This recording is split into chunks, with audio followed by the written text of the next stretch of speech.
You thought it was meant to be, that this person was the answer to all your prayers. You felt a rare, almost sacred connection. But one day, out of the blue, their heart changed, and you were left with unanswered questions, suspended prayers, and a pain no one understood. What if I told you that this reversal wasn't an accident, that this diverted heart was actually divine intervention? In this video, we'll explore why Allah reversed the heart you thought was meant for you, and not to break you, but perhaps to save you. Stay until the end, because what you're about to hear here could transform your perspective on what you're going through and heal your heart where other people's words have failed. Spiritual shock. When Allah closes a door you thought to be blessed, you carried it in your prayers. You even sometimes said His name silently between prostrations, thinking it wouldn't hurt because your intention was pure. You weren't asking for something forbidden, you were asking for something beautiful, something pure, aligned with what your heart believed was good for your faith. And when you spoke of this person, there was a light in your voice. You weren't just in love. You had found, you believed, a reflection of a soul. Someone who understood your silence, who shared your modesty, who seemed to have been sent at the right time. And the more you prayed, the more you felt as if Allah was gently opening the doors. Signs, coincidences, a strange fluidity. Everything seemed like an answer. But one day, the look changed. The silences became long. The heart you thought was stable turned, as if everything that had been built in peace had silently collapsed. And you were left with whys that tore at your soul. You asked yourself, did I misinterpret the signs? Was I too hasty, too naive? But you hadn't made a mistake in your approach. You had simply forgotten one fundamental thing: Allah never closes a door without a reason. And sometimes, what we call a blessing was actually just a test disguised as sweetness. You see, what hurts most in this kind of separation isn't the loss. It's the incomprehension. You were prepared to wait. You were prepared to make an effort. But you weren't ready for the person to turn away, while you yourself continued to see a future in them. You watched that door close without a crash, without warning. It simply locked. And your heart found itself alone, in a silence that even tears could not convey. But in the divine language, silences are eloquent. When Allah closes a door you thought blessed, it is not to punish you. It is to correct a direction before you lose yourself. It is to protect your heart from an attachment that might have uprooted your inner peace. We often think that what begins well must end well. But in the spiritual world, it is not the beauty of the beginning that guarantees the rightness of a bond. It is its ability to bring you closer to Allah in constancy, not just in emotion. And perhaps He observed you clinging to an image. Perhaps He saw you hoping more for this person than for His own plans for you. So He withdrew, silently, without you understanding, but with infinite gentleness, because He knows how sincere your heart was. The shock is violent, yes, but it is in this shock that true insights are born. The greatest spiritual revelations come after the greatest confusions, because it is there, on the edge of the incomprehensible, that your soul cries out, "O Allah, show me what I do not see."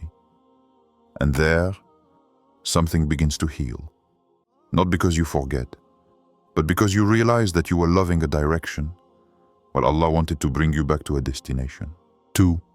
The heart belongs to Allah, not to us. The human heart, in the sacred language of our religion, is called qalb.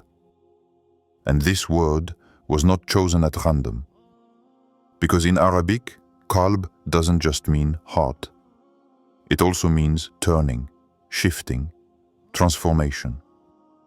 There is nothing more unstable in the human body than this invisible center that we try to tame. You may think your heart is safe, that it's settled, that it knows what it wants. And yet, it can turn overnight. It can detach itself silently, or suddenly attach itself to something that wasn't even in your path yesterday. This is why the wise said, "The heart belongs to no one except the one who makes it beat." And you see, this person you were so sure of, they didn't walk away because they betrayed you. They walked away because Allah turned their heart, not to make you suffer, but to educate you, to elevate you, to purify you. And this is where the wisdom many forget in pain comes in. What is in Allah's hands is not in yours. You can give everything, pray fervently, love sincerely. But if Allah wants to turn a heart away, He does. And no one can stop Him. It's not a rejection. It's a reminder. A reminder that you have no power over the feelings of others. A reminder that the direction of a relationship is a divine decision, far more than a human choice. And sometimes, He turns a heart away so that you don't build your stability on an illusion. Because love, even the purest in your eyes, isn't necessarily the best thing for your soul. There is in this reversal a gesture of heavenly protection. A gesture that we only understand after we've cried. Because in that moment when the other person moves away, your instinct tells you, "I'm losing something important." But in truth, you're not losing anything. You are being redirected. Redirected toward what will never change. Toward what will never leave you. Toward the one on whom people's hearts depend. Sometimes, a human attachment has to break, for you to return to the one who has always waited for you. The real problem is that we think hearts belong to us. We believe that loving someone means being able to keep their heart close to ours. But this heart, this qalb, is subject to a single authority, Allah. And it is He who decides where it leans and when it turns back. So yes, it hurts. But this pain is a signal to remind you that you are clinging to something that is beyond your control. And what you cannot control, you must learn to entrust to Allah. If this person has moved away, it's because their role in your story was meant to end there. You thought their love was owed to you because you had been sincere. But in Islam, sincerity doesn't guarantee reciprocity. It guarantees reward. And sometimes, the reward is preservation. The preservation of a union that could have distracted you from your inner peace. When Allah turns a heart away, don't struggle. Observe, reflect, and let Him teach you.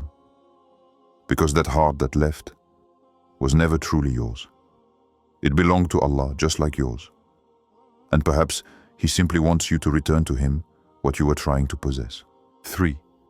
Attachment can become a test, even with good intentions. This is where everything becomes more subtle. You weren't seeking harm. You didn't want to disobey. You had the purest intentions to build a relationship that led to what was lawful, a love that was soothed by divine rules. You prayed. You were patient. You were careful to ensure it remained dignified. But what you didn't see was the place this person had taken in your heart, a silent place, a place that grew every day, to the point of taking up more space than your own peace. And this is where attachment becomes a test, not because it's visible, but precisely because it hides beneath good intentions. How many times have you thought of this person even before making your dhikr? How many times have you felt this need for them to respond to you, to be there, to pay attention to you, as if it were vital? You said you wanted to advance in halal, but deep down, you wanted the person first, more than the path. And that's how relationships become dangerous, even when they're dressed up in righteousness. It's not outward appearances that define the nature of your attachment. It's what this connection does to your heart. Does it bring you back to Allah? Or does it make you hope for the other as we hope for God? Does it elevate you spiritually? Or does it leave you dependent, vulnerable, and destabilized when the other moves away? Because sometimes we turn human beings into pillars. We make them our peace of mind, our hope, our life plan. And we forget that everything that is not Allah is unstable by nature. Everything human is unpredictable, fleeting, and limited. So Allah tests. He removes what has taken up too much space. He breaks this bond, not because it is bad, but because it has confused you. Because through him, you had begun to abandon your heart. You no longer had that vigilance, that inner fear, that modesty in your thoughts. You waited for his messages more than you savored your supplications. You spoke about the future with this person more than you spoke to your Lord in your silence. And then, he educates you. He shows you that even what is beautiful can become a veil between you and him. And because he loves you, he does not want to leave you in this state. He takes back. He pushes away. He confronts you with absence so that you realize you had clung to something other than him. Pain isn't there to break you. It's there to wake you up. Because in excessive attachment, there is a form of emotional shirk. You place your need for comfort, validation, love, in a being who has no power over your heart. And even if you don't say it with your tongue, your heart cried out, "No, I can't live without this person." And it's this very phrase that faith rejects. You can live without them. You must live without everything that makes you dependent. Except Allah. That is purification. It's about going through the process of tearing yourself away to find your own backbone, the one that bends only before him. So yes, this love was sincere. But just because he was sincere doesn't mean he was healthy. Obsession can be sweet. Addiction can be masked by beautiful words. But Allah doesn't look at what you show. He looks at what you hide, even from yourself. And when your attachment becomes an obstacle, he transforms it into a trial, not to punish you, but to educate you, to teach you to put your heart back in its rightful place, in the hands of the only one who never changes. 4. Allah's silence is a wise answer. There comes a moment in every separation when words cease to make noise, when even tears become mute, and what you're left with is this emptiness, this great inner silence, their absence, their silences, their hearts that you no longer hear. You listened. You hoped for a message, an explanation, and I loved you, and it's not your fault, but nothing. Their hearts slowly went out, like a candle blown out, and you were left there with questions like needles in your chest. But what you didn't see was that in the silence Allah spoke. Yes, he spoke, not with sounds, not with letters, but with events, with the gradual distancing, with the fading feelings, with the pain you felt every time you clung to someone he gently removed from your life. You see, sometimes Allah doesn't answer your prayers with words. He responds with a withdrawal, with a break that you call loss, but he calls protection. You don't always understand. You ask why. You say you were sincere. But divine wisdom doesn't need your explanation to act. It acts because it sees what you don't. And you looked at this person as a light. You thought this light would enlighten you for the future. But Allah saw what this light would become after a few years. A fire that would consume your energy, an addiction that would steal your soul, an invisible fatigue that would have gnawed at your faith. So he withdrew it, in silence. Like a doctor removing a thorn while you sleep. You wake up with a wound. You don't know when it was made, But you no longer have that infection that you didn't yet feel. Do you understand? Allah's silence is never abandonment. It's a loving refusal. It's an, I love you too much to leave you in this illusion. It's a, come back to me. I am the only one who will never leave you. You don't need to hear a heavenly voice telling you why it didn't work. You don't need to receive a letter from heaven signed with explanations. You just have to observe how your heart was saved, how this relationship could have robbed you of your peace, and how Allah, in His silence, protected you from the noise of deviation. There is a silent verse that your soul reads when attachment is broken. It's that strange calm, that release, that moment when you don't yet understand, but when deep down, something recognizes that it was right. Even if it hurts, even if you cry, even if you wished for something else. Because Allah's silence is not a void. It's a wall He gently erects between you and regret. A wall you curse at first, but which you will thank later, when you see what you escaped. 5. You weren't rejected, you were redirected. Stop believing this is a failure. Stop thinking you weren't enough. Just because a heart turned away from you doesn't mean you're less valuable. Just because that person left you doesn't mean you're worthless. You weren't rejected. You were redirected. In your mind, you had built a future. In your heart, you had planted hopes. But Allah knew the ground. He knew this foundation wasn't stable. He knew that further down the line, this relationship would suffocate you, break things inside you that you could never have repaired on your own. So He acted, not against you, but for you. You weren't rejected. You were saved. Sometimes you think that love that leaves is a void.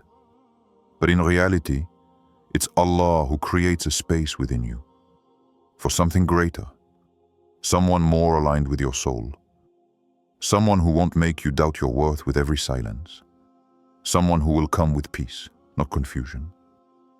Stop chasing those whom Allah pushes away. Stop clinging to what He has already taken away. Because if that person moves away, despite your supplications, despite your sincerity, despite all the efforts you made, it's because they were only a detour, not a destination. And you were guided. You were redirected. You were chosen for something else. Because the one whom Allah keeps for you, He won't need convincing. He won't need pushing to stay. His heart will be anchored to you with serenity, not agitation. So get up. Wipe away your tears. Your story doesn't end here. This departure doesn't define your future. It's a phase, a transition, a trial, yes, but also proof that you weren't abandoned. You were preserved. There is a truth you must engrave in your heart. What eludes you was not written for you. And what is written for you will never elude you. And no matter the delays, no matter the detours, and no matter the silences, one day you will see what awaited you after that rejection. You will understand why that door closed so abruptly. And you will never want to go back. Because what Allah has in store always surpasses what you could have imagined for yourself. You were not rejected. You were honored. You were kept away from what would have diminished you. You were protected from what was not aligned with your light. And later, when you look back, you will no longer see loss. You will see mercy. You will see direction. You will see a new beginning. Sometimes, Allah takes away what you wanted to give you what your soul didn't know it needed. You were not abandoned. You were loved. To the point that He separated you from what wasn't meant for you. So don't regret a heart that God has turned away. Thank Him for a wisdom that surpasses you. If this video spoke to your heart, leave a comment. Share it with someone who needs this truth.